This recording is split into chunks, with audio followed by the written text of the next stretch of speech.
홍준표, 윤석열의 1월 19일 합의가 하루 만에 119 공천 딜이라는 이름으로 바뀌면서 파기되었습니다. 119 합의에 대해서 홍준표 의원은 1월 21일에 다음과 같이 밝혔습니다. 홍준표 의원이 윤석열 후보에게 개인 지도를 해준 것이다. 그날 나온 이야기는 바로 그런 것이다. 다음으로 홍준표 의원이 중앙선대위에 참여하기로 합의를 했다. 윤석열 후보하고 두 사람이 합의를 했다. 그것이 119 합의의 내용이다 하는 것입니다. 그런데 결과적으로 윤석열, 이준석 이들 쪽에서 일방적으로 이것을 파기했다. 이제 이것도 밝혔습니다. 그동안 이야기가 나왔던 공천을 추천했다. 내 몫을 달라고 했다.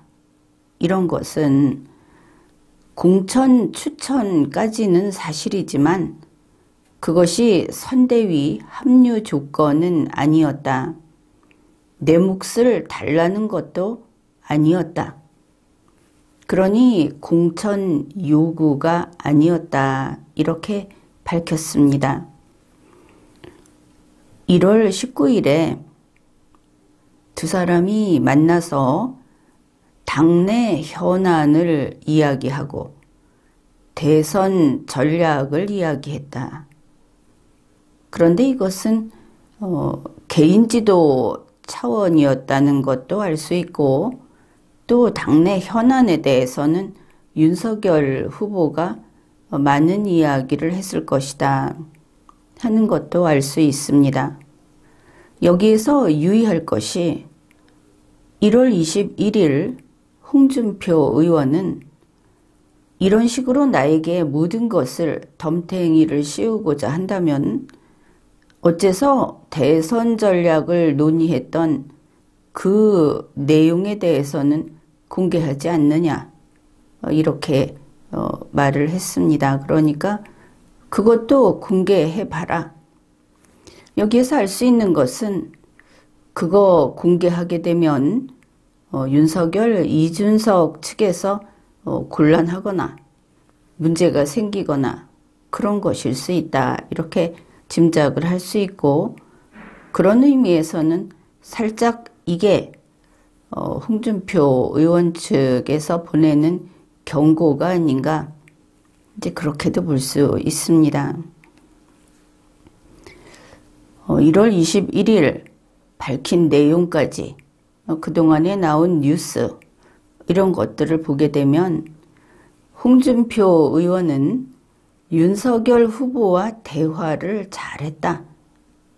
이렇게 되어 있습니다. 그런데 결과는 일방적 파기를 당했다. 그러면 윤석열 후보가 표리부동한 인물일 수 있겠죠.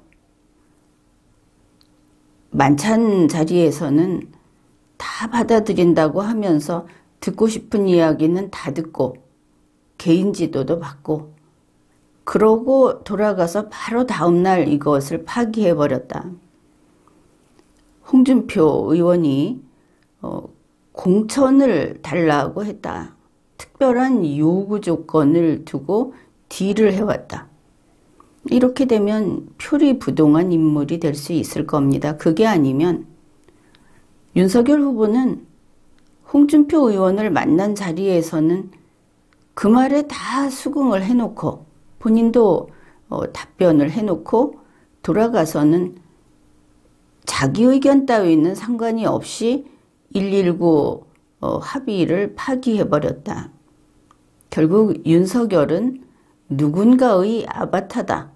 아바타 주인이 그것을 용납하지 않았다. 이런 두 가지로 우리가 이해할 수 있겠습니다. 물론 119 합의 당시에 윤석열 후보나 홍준표 의원이나 100% 순진무구한 사람들이었다고 할 수는 없겠습니다. 정치의 세계니까. 그렇지만 동상이몽까지는 가지고 있다.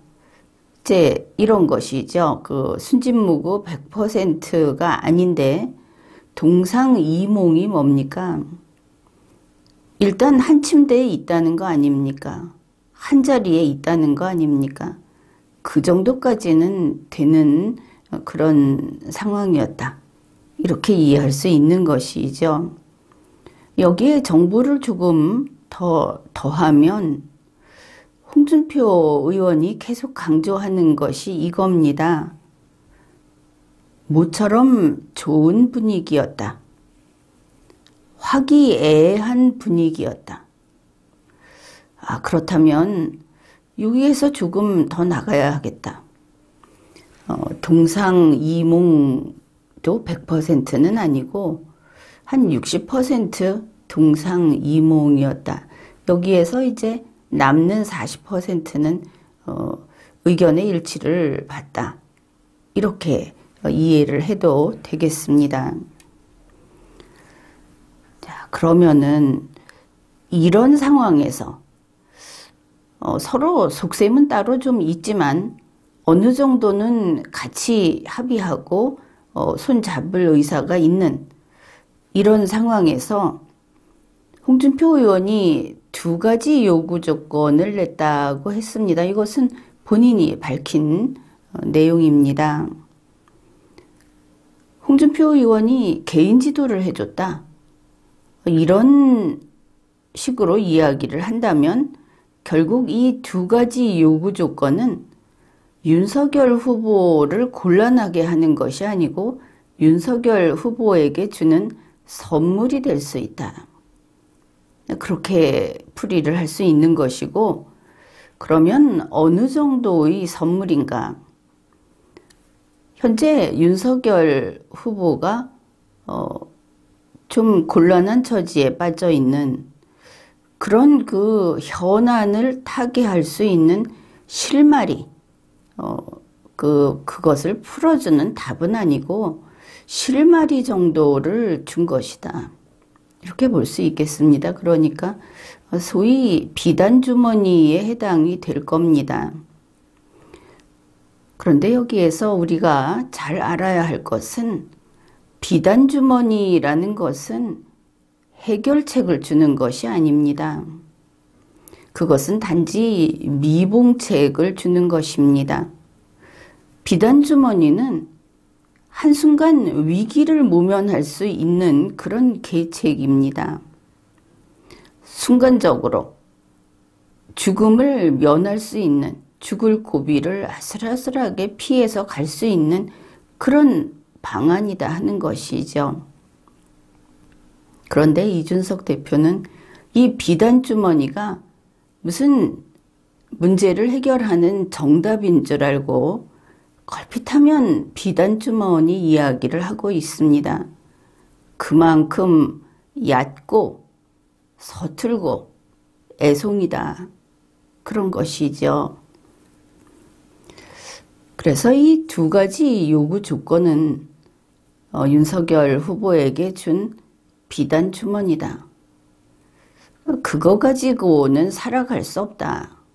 단지 지금 잠시 위기를 모면하는데 그 다음에는 결국 홍준표의 손을 잡아야 살 수 있다. 이런 뜻을 담고 있는 것 같습니다.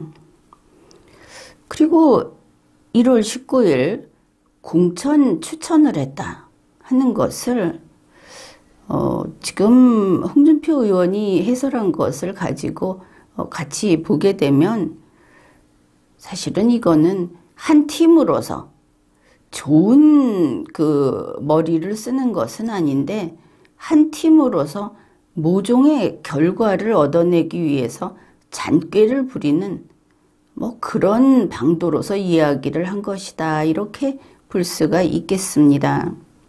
그러니까 이 공천이라고 하는 것을 대선에서 이용하는 사람을 어떻게 쓰고 그걸 쓰면 사람을 쓰면서 어떤 효과를 노리고 하는 인사에 관한 개인 지도였다. 이제 그렇게 볼 수 있겠습니다. 이 119 합의라고 이름을 쉽게 붙여봤는데 이것을 이 개인 지도 그리고 이 비단 주머니를 윤석열 후보가 받았더라면 어떻게 될 것인가? 첫째, 이것을 받으면 윤석열 후보로서는 이익이었을 것이다. 이렇게 평가를 합니다. 어떤 면에서 그런가? 같은 당의 원로 정치인이 윤석열을 앞으로 돌봐준다, 돕는다. 이런 것.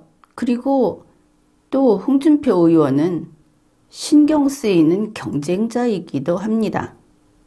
경선은 끝났으되 끝나지 않은 경선이라는 지금의 상황에서 그러니 홍준표 의원과 원팀이 되었다 하는 뭐 광고거리도 생길 것이다. 이거 이익이다.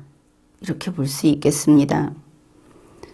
그러면 홍준표 의원이 선물을 한 이 비단 주머니는 또 어떤 이익이 있는가? 지금 윤석열 후보는 본인이 인지하고 있건 그렇지 않건 간에 깊은 바닷속에 산소통 없이 있는 그런 상황입니다. 그런데 홍준표 의원이 비단 주머니를 건네서 그걸 받았더라면 산소 한 모금을 흡입하는 그런 이익을 얻었을 것이다. 단지 한 모금에 불과하긴 하지만 어쩌면 목숨을 구하는 출발이 될 수도 있는 그런 것이었다. 이렇게 봅니다. 물론 이게 제대로 가서 제대로 쓰일 것인가 하는 것은 또 윤석열 후보의 역량에 달려 있겠지만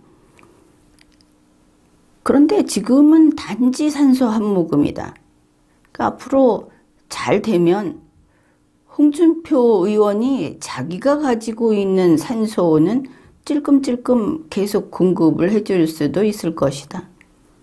홍준표 의원이 그렇게 커다란 산소통을 가지고 있는 사람은 아니지만 이런 관계에는 가능했을 것이다. 이렇게 판단을 할 수 있습니다.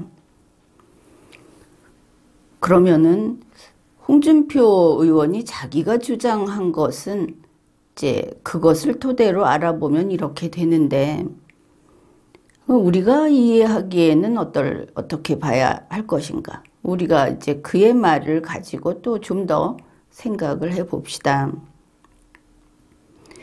홍준표 의원은 두 가지 요구 조건이라는 이름을 붙여서 윤석열 후보에게 이야기를 했습니다. 결국은 그게 비단 주머니가 될 것이다. 그리고 공천 추천이라고 하는 것이 일종의 개인 지도였다. 그런데 이 공천 추천 부분에는 홍준표 의원 자신의 욕심도 조금 있었겠죠. 우리는 그렇게 인정을 합니다. 그런데 이 두 가지가 홍준표에게 무슨 이득이 있는가 이쪽을 봐야 하겠죠. 이 자체로 홍준표 의원이 선대본에 합류를 한다.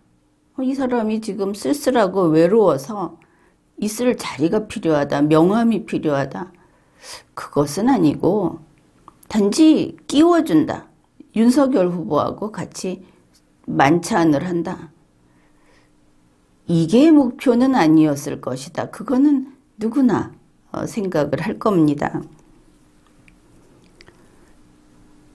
그러니까 지금 이 두 가지 비단 주머니 두 가지 요구 조건 그 다음에 공천을 추천했다 하는 이 두 가지는 홍준표 의원에게는 이게 분명히 도구였다. 이렇게 생각을 할 수 있겠죠. 이게 목적은 아니었다. 뭐냐 하면 우리가 이렇게 생각해 볼 수가 있겠습니다. 홍준표 의원은 지금의 국민의힘 그리고 국민의힘 선대위 그러니까 이준석, 윤석열 이들 전체를 통틀어서 거기는 머리가 없다. 예를 들면 소위 김종인 씨 같은 사람이 없다. 이렇게 생각을 했을 것 같습니다. 그러면 홍준표 의원이 무엇을 바라겠습니까? 내가 김종인 자리에 간다. 윤석열과 이준석을 내가 이끌어주겠다. 이런 것이 바로 홍준표 의원의 목적이었을 것이다. 제 내용상 그렇게 보입니다. 그런데 실제로 1월 19일 만나서 그러한 자신의 목적을 달성하기 위해서 도구를 사용했더니 그 결과가 어떻게 되었는가? 국민의힘과 국민의힘 선대본에는 상황 노릇을 하는 투명 인간이 있다. 이것을 확인한 겁니다. 물론 이 상황 노릇을 하는 투명 인간은 한 사람, 개인일 수도 있고 그룹일 수도 있습니다. 그러면 그들의 성격이 어떤가 하면은 사람을 지배하는 영적 인물일 수도 있고 또 사상적인 조직일 수도 있습니다. 결국 이런 것이죠. 이준석 밑에 권영세가 있고 이게 이제 선대본의 제일 높은 자리라고 하지 않습니까? 그리고 윤석열이 있고 이 집단 위에는 상황이라고 하는 투명 인간이 있다. 그런 뜻이 되는 겁니다. 홍준표 의원의 그 예측이 처음에 기대했던 바가 이렇게 깨어진 것이죠. 이렇게 1월 19일의 일을 살펴보았습니다. 이제 그 다음에 이어서 1월 22일이 되었습니다. 그러니 홍준표, 윤석열의 119 합의가 파기된 날입니다. 그런데 이날 언론을 보면은 홍준표 매장 작전이 진행된 것을 알 수 있습니다. 어째서 그렇게 됐을까? 그것을 좀 살펴보기로 하죠. 지금 국민의힘, 윤석열, 이준석이 있는 이 국민의힘 쪽에 투명인간 상황이 있다. 그렇게 말을 했습니다. 이 투명인간 상황에 대해서 자꾸 상황 그러면 김종인 씨만 생각을 하는데 다를 경우 또 다른 존재일 경우도 생각을 해야 합니다. 그러니까 국민의힘에는 한 축이 반문 보수 그리고 다른 한 축이 반 이재명 좌파 지금 그쪽이 더 덩치가 큰 것 같다. 이런 상황이기 때문에 투명인간 상황 또는 이쪽 그룹에 반 이재명 좌파들이 그 자리에 있을 수도 있다 하는 것을 빠뜨리면 안 됩니다. 윤석열 후보의 그 과거의 새시대 준비위원회 거기가 얼마나 야심차게 정당을 목표로 이렇게 만들어졌습니까? 그런데 그 조직은 그대로 있다 하는 것을 기억해야 합니다. 그 조직은 아주 크게 만들었고 관계가 있는지는 모르겠지만 이준석 대표가 그곳에 가서 기거한다 하는 이야기까지 나왔습니다. 뭐 이유는 알 수 없지만 거기는 건재하다. 또 과거에 그 새시대라고 하는 지금은 무슨 동행위인가 이렇게 됐다고 하는데 거기에는 아주 기가 센 좌파 이념을 가진 사람들이 꽉 들어차 있습니다. 국민의힘에 지금 저 초짜들이 감당하기에는 굉장히 센 그런 사람들이 있다 이렇게 보기 때문에 그쪽도 투명인간 상황의 자리에 충분히 있을 수 있다. 이 반 이재명 좌파라는 사람들을 반 문재인이라고 해서 문재인을 직격하는 사람들이라고 생각하면 그것은 오판입니다.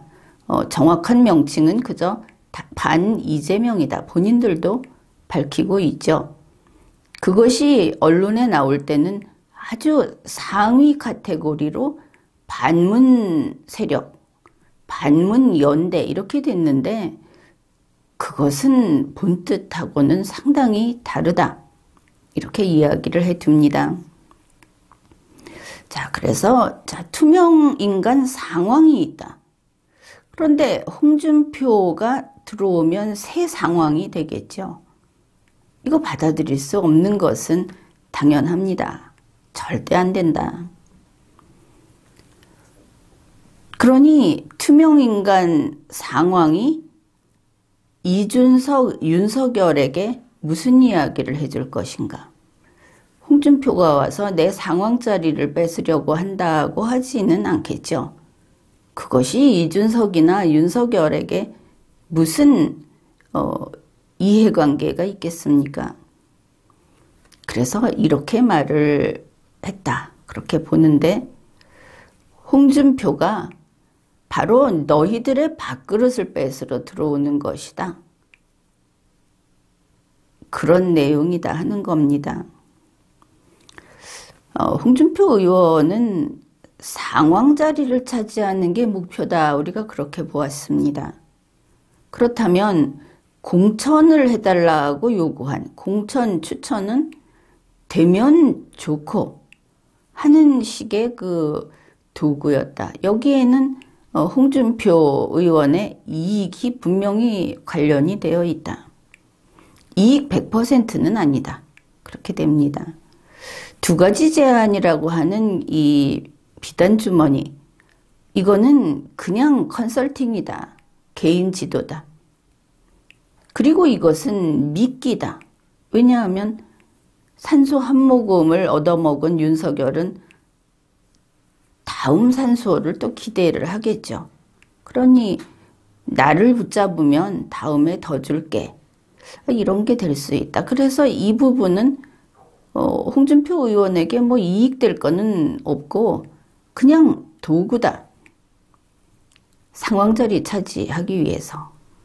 우리가 이렇게 판단을 해봅니다. 그런 상황에서 지금 들어앉아 있는 이준석, 윤석열의 그 집단에 있는 상황, 그는 이 중에 공천 추천을 쏙 빼내서 이걸 한 300% 뻥튀기를 한 다음에 네 밥그릇을 지켜라. 이렇게 말을 한 겁니다. 그러니 이준석, 권영세 거기에 줄줄이 붙어있는 사람들, 그쪽이 한 그룹이라고 한다면 그쪽에서 밥그릇을 지키려는 의지가, 그 욕구가 얼마나 강하겠습니까? 그런가 하면 윤석열 쪽의 친인척, 윤석열 쪽의 관계자들, 그들도 밥그릇을 지키겠다는 의지는 강합니다.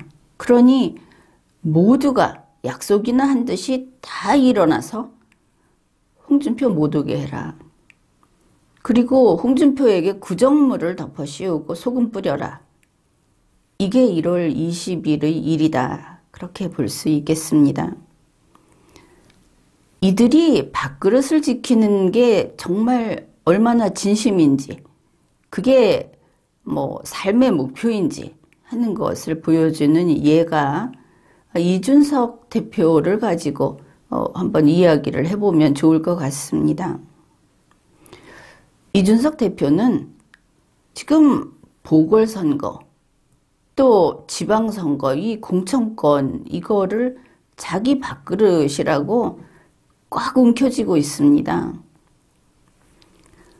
심지어 이들은 대선도 안중에 없다 하는 것을 우리가 확인했습니다.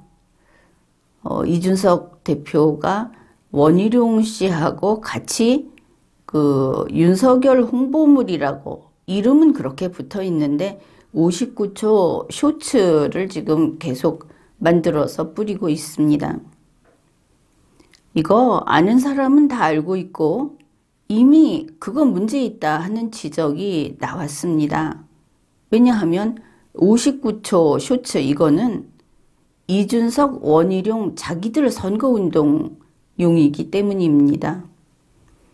아마 여러분이 이 쇼츠를 보면 이거는 이준석 선거운동이고 원희룡 선거운동이다. 뭐 설명 없이 납득할 겁니다. 이렇게 이 사람들은 대선은 안중에 없고 자기 밥그릇 지키기에 전력을 다하고 있는데 투명인간 상황이 네 밥그릇을 노리는 자가 나타났다 했으니까 뭐 간단하게 처리를 하겠다고 한 것이 당연하죠. 그래서 홍준표가 공천 거래했다. 윤석열이 그것을 거절했다. 이제 이런 걸 퍼뜨렸고 그 결과 119 합의가 깨어졌습니다. 1월 20일 하루 종일 홍준표 공천 거래 또 뭐 갑자기 최재형 씨가 나타나서 홍준표에게 그런 추천을 부탁한 바 없다. 나는 그냥 독자적으로 윤석열을 지지하기로 했다. 뭐 이런 그 연출이라고 할까? 하필이면 그런 뉴스. 이런 걸 내보내는 식으로 하루를 보냈습니다. 그런데 이게 뭡니까?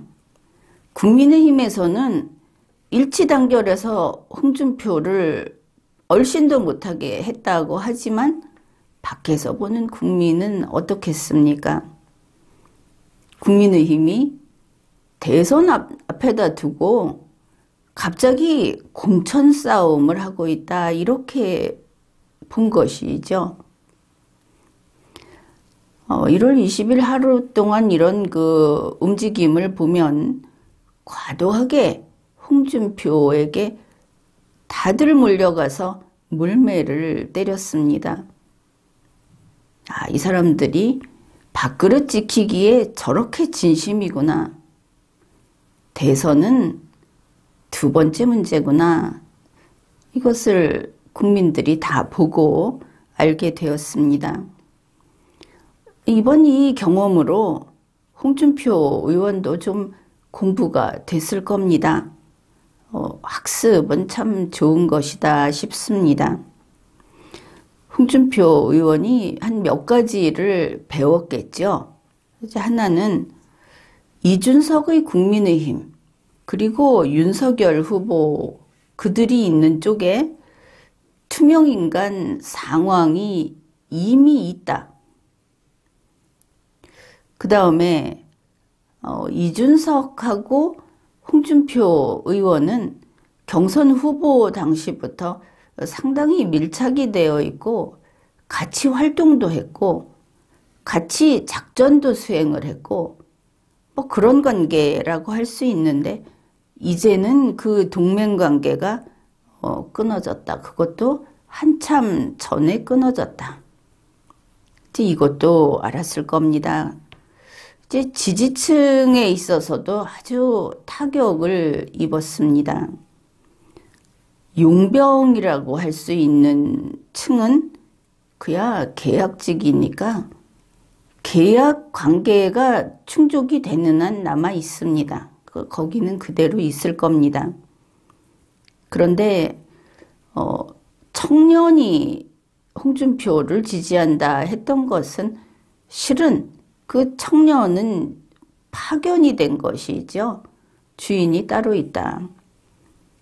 어떻든 이러한 청년의 꿈이라든지 SNS 활동하는 사람들, 또 그를 지지하는 대중들은 한번 나갔다가 돌아온 홍준표에게서 아마도 한 40% 정도는 이제 떨어져 나갈 것이다.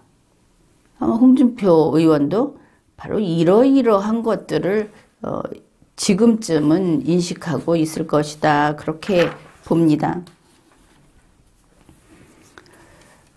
이제 우리 국민들의 입장에서 119 합의라는 것, 그리고 또 이게 하루 만에 파기가 되더라 하는 것을 통해서 이제 대선 가면 기호 2번이 되겠죠. 이 기호 2번 팀의 실태가 어떻구나 하는 것을 파악하게 돼버린 겁니다. 자, 기호 2번 팀에는 정당 쪽이 있고 후보 쪽이 있습니다. 같이 들어가 있는 것이죠. 먼저 정당 쪽을 봅시다. 국민의힘의 대표는 이준석입니다. 그 이준석이라는 이름의 연관 어휘를 찾아보면, 연관되는 그 이름을 찾아보면 김종인, 유승민, 김무성, 또 거기다 송영길, 노무현, 시진핑 이렇게까지 쭉 연결이 되더라. 그것을 알 수 있습니다. 그리고 이제 이 정당 쪽에서는 1월 20일 하루 동안 밥그릇을 지키겠다고 싸움질을 했습니다. 여기에는 그 윤석열 후보 측도 같이 이 싸움은 했습니다. 돌이켜보면 이준석이라는 인물은 뭐 당대표로서 1차 도망치고 2차 도망치고 그런 사건이 있었죠. 그게 무엇 때문이었는가? 전부 제 밥그릇 지키겠다고 밥그릇 껴안고 달아난 그런 싸움입니다.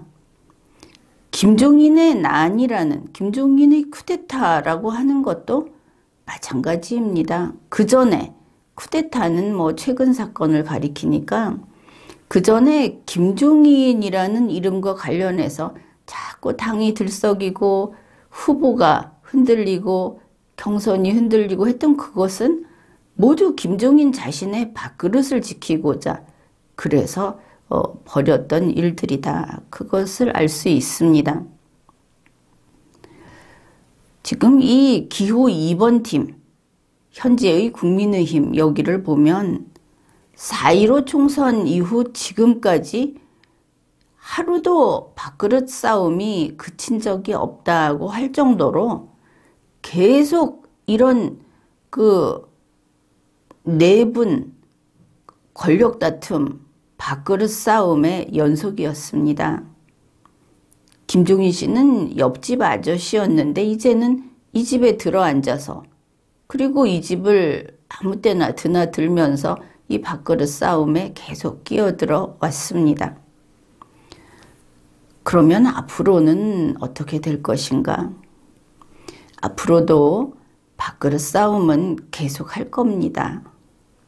심지어 이 사람들은 서로 뭉치지 못하니까 각자 적대 세력까지 끌어들여서 싸울 거다 하는 예측도 가능합니다.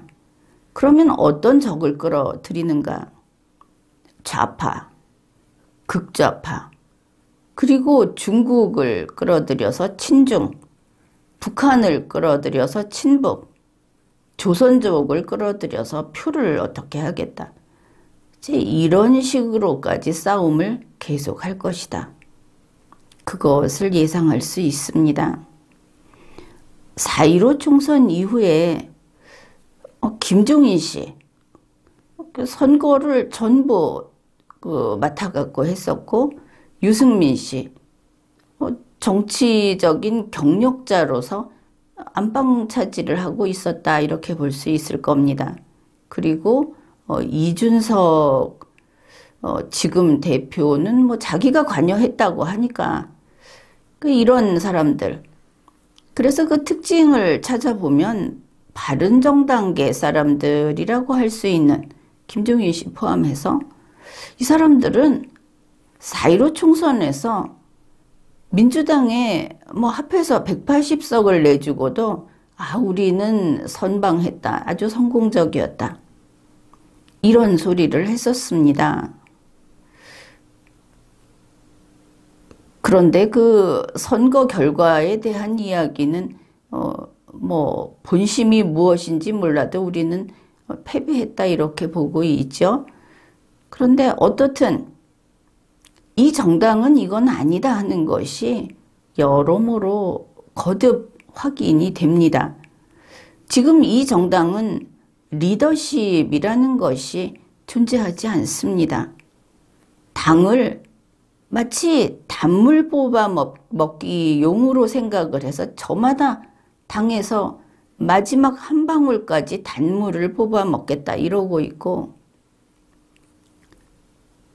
그리고 지금 남아있는 사람들은 선과 악, 해야 될 일, 이런 거에 대해서 전혀 인식이 없는 것 같다. 그런 생각을 합니다. 국민의힘이 이렇다고 했는데 다른 예를 하나 소개하겠습니다. 그것은 안민석 씨 이야기입니다. 여러분은 안민석 씨를 존경하지 않겠죠? 그런데 그의 말을 한번 들어봅시다. 얼마 전에 언론사에서 질문을 했습니다. 안민석 씨에게 이번에 경기도지사 나갈 거냐 이렇게 물었습니다.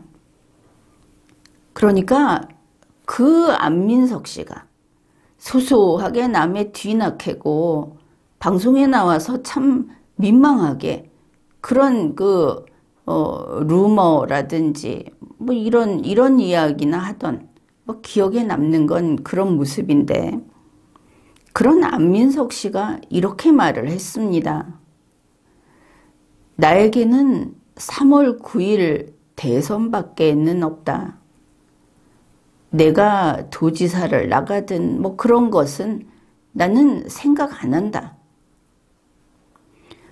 대선에 승리해야 보궐도 있고 도지사도 있고 뭐 공천이라고 하는 것도 의미가 있는 것이다.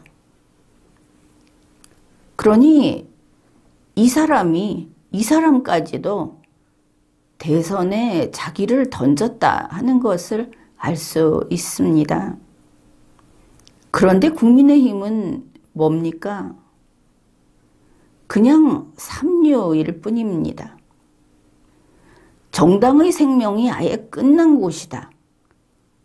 그것을 알 수 있습니다. 대선 준비를 하고 있는데 거기에서 59초 쇼트를 당대표 그리고 무슨 경선에 나왔던 후보 이런 사람들이 자기 선거운동 하자고 그것 찍어서 나르고 있고, 이준석 대표는 자기 무슨 AI 자기 아바타도 뭐 만들어놨다 이러고 당이 죽었다 하는 것이죠. 그렇다면 기호 2번 팀의 후보 쪽은 어떤가? 당은 적골인데 혹시 후보는 반짝반짝해서 괜찮은가? 그걸 보자는 겁니다. 윤석열 후보를 보면 항상 이렇게 말을 합니다. 자기가 정치 초짜다.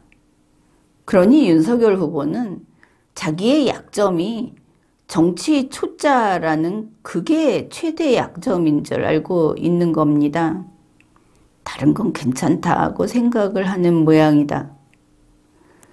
그런데 윤석열 후보의 그 대선 후보로 두고 하는 이야기입니다. 인간 비하는 아닙니다.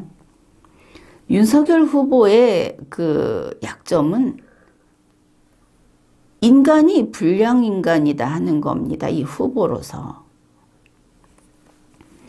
대한민국에서는 대선 후보에게 덕성이라는 것을 요구합니다.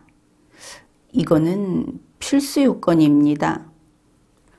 그런데 윤석열 후보는 유난히 이 덕성 부분이 취약합니다. 그뿐 아니라 현실적으로 문재인 민주당 측에서 윤석열 후보에 문제하면서 본부장 이렇게 이야기를 하죠. 본인 부인 장모의 문제. 이거 계속 공격을 받고 있습니다. 그런데 거기에 김건희 씨가 온 국민의 눈과 귀를 사로잡고 말았습니다. 이 김건희 씨가 내놓은 모든 것, 이제 이것이 합쳐지고 나니까 덕성이 없는 윤석열 후보가 애초에 자격이 없는 것이죠. 그런데 김건희 씨까지 이렇게 색깔이 같이 입혀지니까 이 사람들은 국민 입장에서 지겹도록 싫은 족속 이렇게 돼버린 겁니다. 이게 국민에게 각인이 돼버린 것이죠. 그러면은 윤석열 후보의 리더십 거기도 좀 살펴봐 달라. 살펴봅시다.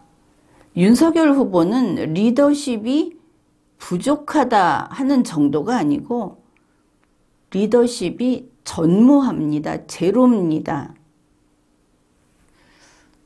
이러니까 다른 것을 메워서 옆에 도와주는 사람을 채우든지 본인이 항상 무슨 과외 공부를 하고 있다고 하는데 반복해서 암기를 시키든지 AI를 대신 내놔서 좀 땜질을 하든지 해도 쓸 수가 없는 겁니다.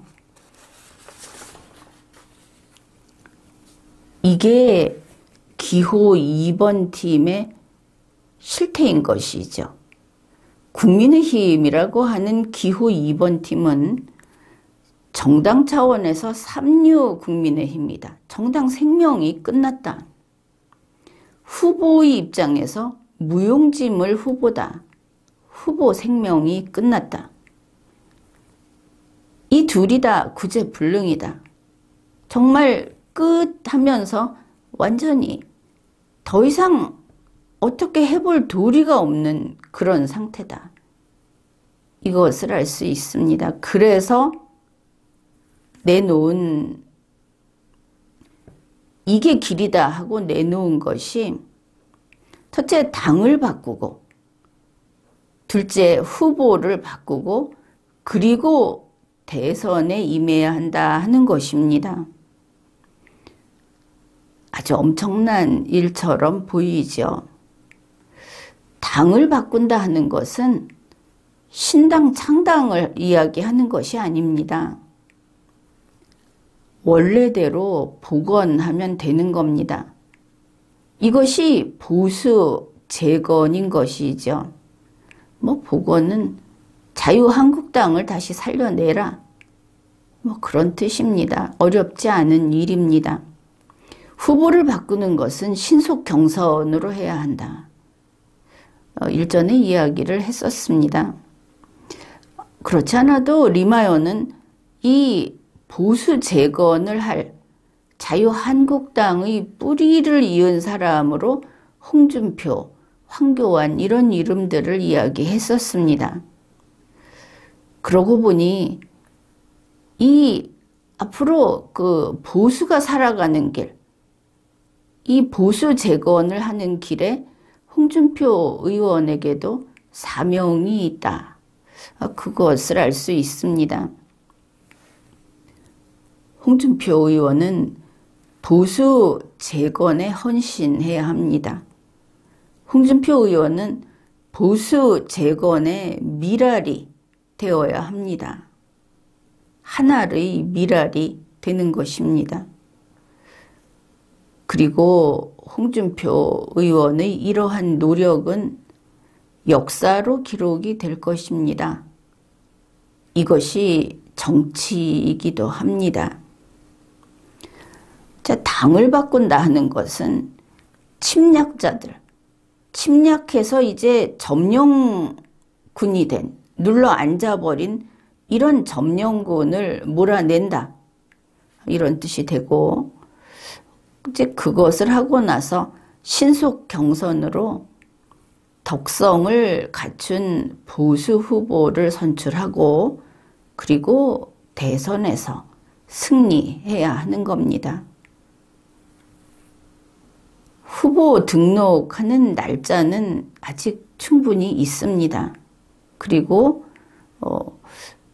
이인제법이니 하는 그런 거짓 소문들이 지금도 돌아다니고 있는데 그것은 틀린 이야기입니다. 또 신속 경선에 있어서는 상관이 없죠.